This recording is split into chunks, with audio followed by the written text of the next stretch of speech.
Hallo, heute zeige ich Ihnen, wie man die Brother Innovis 100 Prime Edition, wie man die benutzt. Ich mache alles in einem Video, wie man die benutzt, wie man die einfädelt, wie man die aufspult, vorbereitet und welche Programme und Knopflöcher hat diese Nähmaschine. Ich weiß, es gibt so viele Videos bei YouTube, aber eine mehr kostet nicht. So sieht die Nähmaschine aus. Hier haben wir eine Garn-auf-Garn-Halter mit Garnbefestigung. Dann gibt es diese Deckel, Sie können das auch zumachen. Und dann fangen wir auf von oben. Hier oben gibt es ein Rad und das ist für Nähfußdruckrad. Das ist wichtig. Bei dünneren Stoffen oder dickeren Stoffen ist es gut, dass Sie das regulieren können.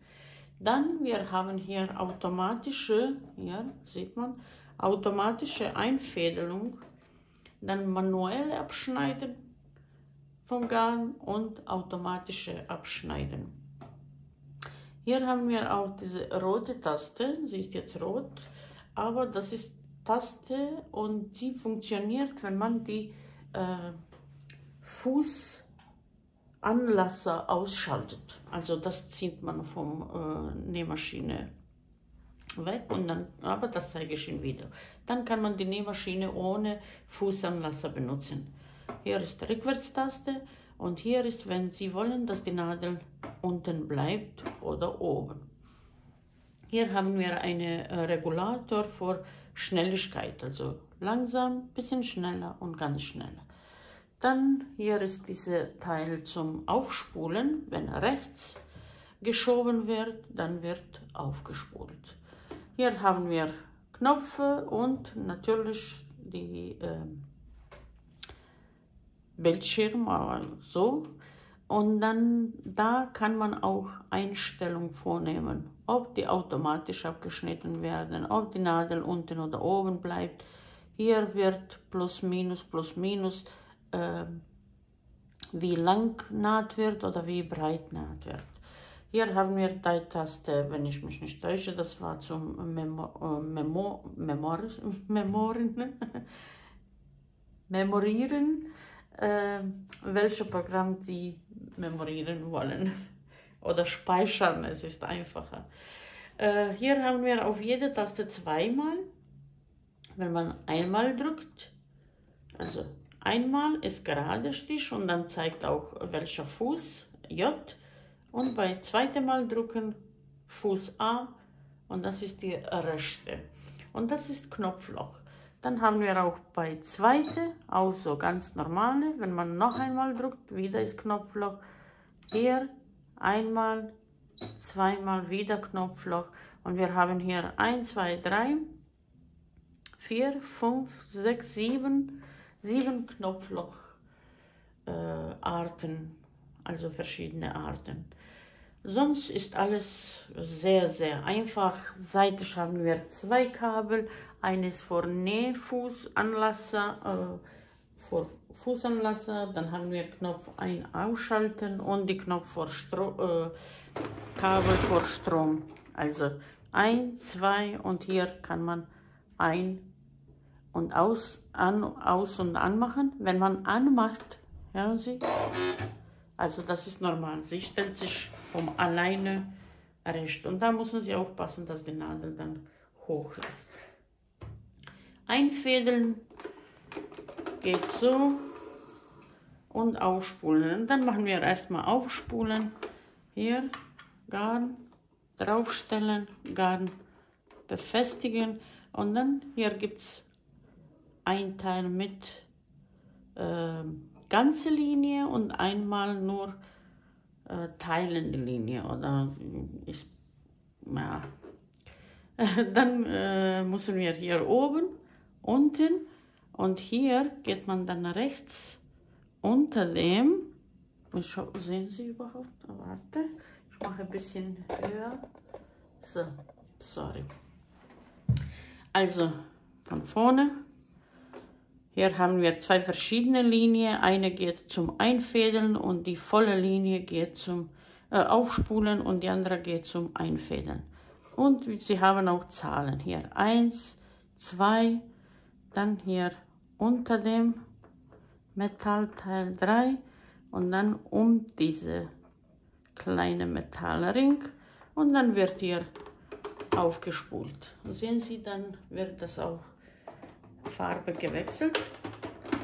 Hier befindet sich unsere Box mit alles, was man braucht. Also erstmal drauf, paar Mal umdrehen. Hier 1, 2, 3, schieben.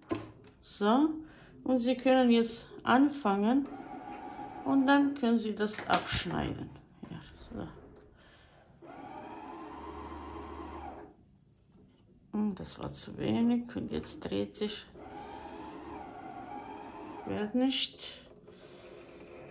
Machen wir noch ein paar Mal. Ja, aber es ist zu wenig und dann dreht sich das nur ran. So, jetzt. So wird aufgespult. Ich mache nicht viel. Abschneiden, rausnehmen. Und jetzt fangen wir vor Einfädeln. Bei Einfädeln immer Nähfuß hochhalten. Das ist sehr wichtig, weil da gibt es Tellerchen und dafür später, wenn die Nähmaschine Probleme macht, ist meistens das verantwortlich. Also 1, 2, nach unten hier 3, nach oben 4, 5, über die Nadel. Und dann, wir haben diese automatische, das muss ich auch wieder runter machen, dass Sie das besser sehen. Automatische Einfädelhilfe sieht so aus. Ich ziehe ein bisschen, so. Sehen Sie, über die Nadel, dann hier und hier. Und jetzt, wenn man drückt, normalerweise fädelt das sofort. Bei mir hat jetzt vorhin auch ein bisschen gespinnt. Wollte nicht sofort und deswegen ich musste 2-3 Mal versuchen. Ich glaube, sie trifft nicht mehr so richtig, aber eigentlich man könnte zum Verbesserung Nadel in Mitte. Jetzt so. Jetzt ist eingefädelt. Also immer aufpassen, weil drinnen befindet sich ein ganz kleiner, dünner Teil. Das kann auch schnell kaputt gehen. Also Nadel in Mitte und die höchste Einstellung und dann drückt man und dann läuft. Jetzt machen wir hier eine richtige Spule rein. Spule sieht so aus. Die Garn befindet sich rechts. Und so wird auch eingesetzt.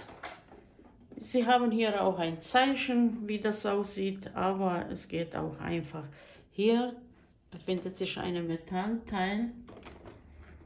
So, hier. Unter diesem Metallteil, das ist das Wichtigste. Hier und diese Plastik festhalten, abschneiden, zumachen. Also sehr, sehr einfach. Und Sie müssen nicht die Garn nach oben ziehen oder. Und die Nähmaschine macht sowas. So sieht das aus.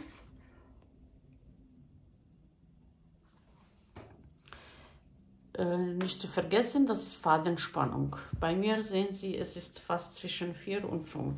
Manchmal kann variieren. Das ist nicht schlimm. Also wenn die Garn von unten Probleme macht, es ist meistens die Garn, der eingestellt werden muss, ist oben. Das ist so, dass Sie das wissen. Ich schneide jetzt nur diese kleine hier und dann fangen wir an. Nähfuß runter und dann kann man starten. Gerade Stich, hier ist jetzt Mitte oder links. Dann haben wir klein Zickzack. Es ist schon alles vorprogrammiert. Dann größerer Zickzack. Und dann, wenn man immer so eine drückt, also es ist Beispiel jetzt kleine Zickzack, dann noch einmal drücken, dann ist dieses Programm hier. Nicht schieben, nicht ziehen, immer langsam. Wenn Sie möchten, dass die Nadel immer unten bleibt, dann müssen Sie hier drücken, dann nach dem Nähen bleibt die Nadel immer unten. Manchmal brauchen Sie so, manchmal so und jetzt bleibt sie unten. Beispiel abschneiden und dann kann man wieder weiter nähen. So, jetzt machen wir, erste ist, so sieht das aus, zweite ist so. Wie Sie sehen, es ist alles immer vorprogrammiert. Wir müssen nicht alle Programme ausprobieren, aber Beispiel jetzt, wenn man Programme wechseln, es ist immer besser, dass die Nadel oben bleibt. Dann machen wir.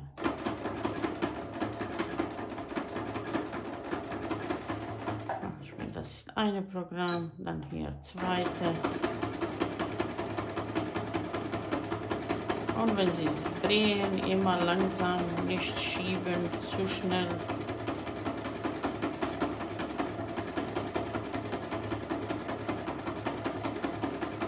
Sie müssen oft wechseln, auch ich habe ein Video aufgenommen, aber ich glaube nur auf Bosnisch, wie man die Fadenabschneidung wechselt.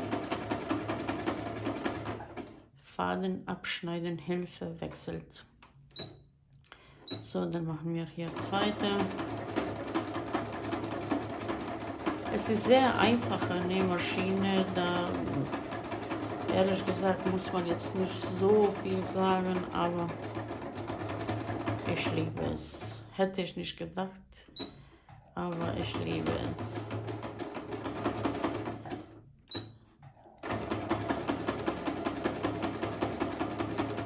Es gibt 7 verschiedene Knopflöcher. Ich zeige nur 1, 2. Ich habe schon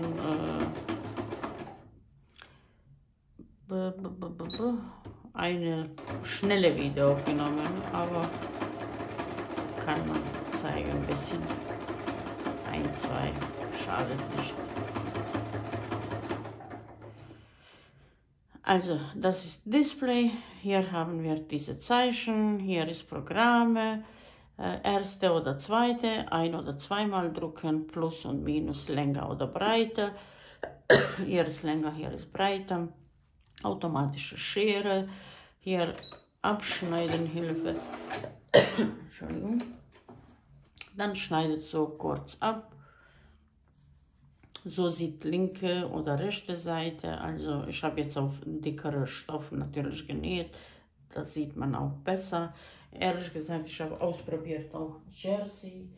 Es näht auch richtig gut. Also ehrlich gesagt kann man nicht meckern.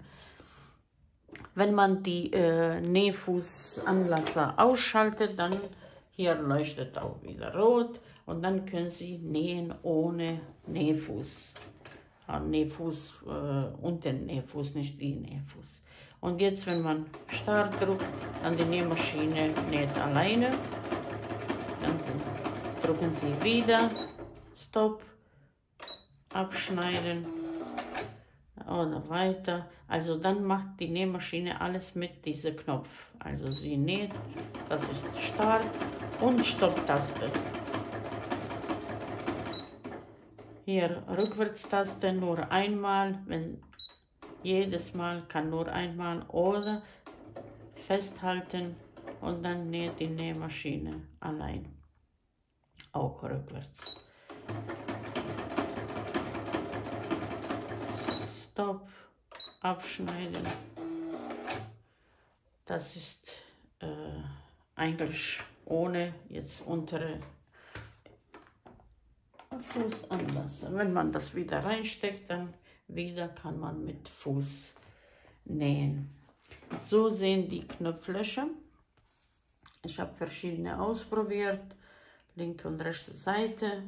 Sieht auch, viele sehen gut aus. Manchmal meine Faden muss ich immer aufpassen, bei Abschneiden obere Faden verwickelt sich manchmal, also aufpassen. Ja, wie man sieht, ich habe Knopf hier reingestellt und dann die Nähmaschine automatisch weiß, bis wo sie näht und wo sie stoppt. Wir machen jetzt eine Probe. Also es gibt hier 1, 2, 3, 4, 5, 6, hier ist 7. Wir machen jetzt Beispiel hier diese Runde. Da steht sofort auch A, das ist dieser Nähfuß. Und dann ist das schon alles eingestellt. Also nicht vergessen, wie Sie sehen, man vergisst aber Maschine nicht. Es gibt hier Plastikteil, eine Plastikteil hier, der muss nach unten. Und das hat auch Nähmaschine sofort erkannt. Ich mache jetzt hier 1, 2 Mal und dann schneide ich die Garn ab oder warte bis zu Ende. Und die Nähmaschine also macht, sehen Sie, das muss ab. Die Nähmaschine macht alles alleine. Sie weiß, wenn Sie auch stoppen und weitermachen, sie macht auch weiter, geht nicht von vorne.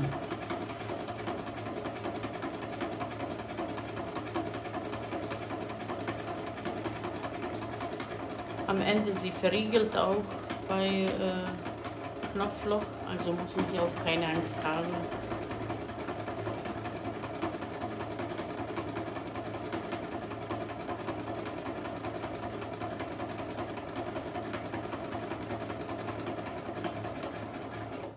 Also 1, 2, 3.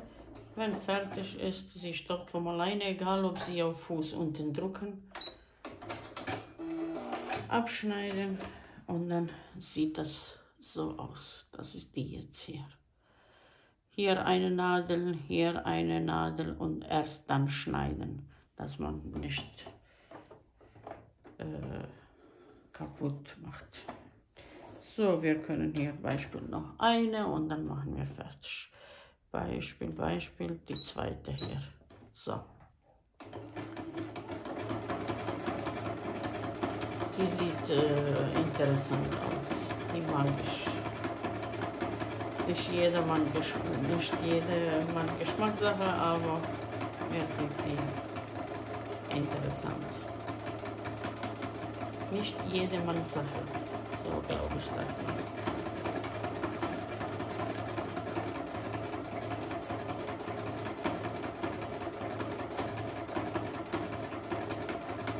Es dauert ein bisschen, aber ist fast fertig.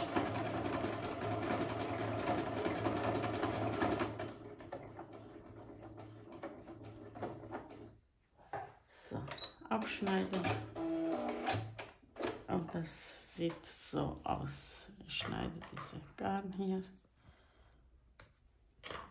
Sehen Sie? Sehr interessant. Es ist etwas wie quere Zickzack oder so. Aber es gibt verschiedene mit Rundung, ohne Rundung, gerade, sowas. Also, so sieht die Knopfloch aus bei dieser Nähmaschine. Und wieder alles abmachen. Standardfuß ranmachen. Also Nähmaschine ist meine Meinung sehr gut, gefällt mir. Es ist sehr einfach zu bedienen, auch für Anfänger oder wer braucht mehr. Es gibt genug Programme auch für Jersey, für ganz normale Nähen und ein bisschen diese extra zum schöner machen. Beispiel bei Küchen, Handtücher und sowas kann man auch noch was bisschen sticken. Stickfuß kauft man, glaube ich, extra, das ist nicht drinne. So sieht hier drinnen aus. Wenn man das abmacht, kann man auch hier unten, man sieht, es gibt auch Reserve Garn. Und hier ist Stickfuß oder Fuß zum Sticken. Ja, so sieht das alles aus. zum Abtrennen, verschiedene Nähfüße. Und das war's für heute. Wenn jemand noch Fragen hat, kann gerne schreiben. Ich versuche bestmöglich zu antworten. Liebe Grüße, bis zum nächsten Video.